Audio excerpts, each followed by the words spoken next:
అమెరికాకి సంబంధించినటువంటి డాలర్‌కి పోటీగా యూరో వాళ్ళు యూరో కరెన్సీ పెడితే సరే వీళ్ళు పౌండ్లు వాడుతుంటారు బ్రెట్‌నోళ్ళు.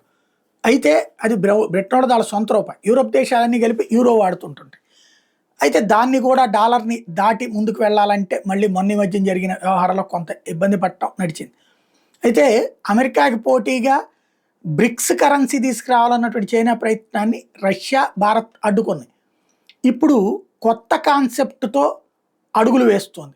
ఐక్యరాజ్య సమితికి పోటీగా వ్యవస్థల్ని ఏర్పాటు చేయడానికి రెడీ అవుతుంది. మనకి నెదర్లాండ్స్‌లో ఉన్నటువంటి హేగ్‌లో ఇంటర్నేషనల్ కోర్ట్ ఆఫ్ జస్టిస్ ఉంది. దానికి పోటీగా చైనా తన మిత్ర దేశాలుగా ఉన్నటువంటి ఒక 20 దేశాలతో కలిపి international organisation of mediation IOM అనేటటువంటిది ఏర్పాటు చేస్తుంది. తద్వారా హాంకాంగ్లో ఏర్పాటు చేస్తుంది. దాని ద్వారా ఇకపైన ఐక్యరాజ్య సమితి అనుబంధ కోర్టులో కాకుండా తమ కోర్టుల్లో ద్వారా తమకు అనుకూల తీర్పులు చెప్పించుకోవడానికి రంగం సిద్ధం చేస్తుంది.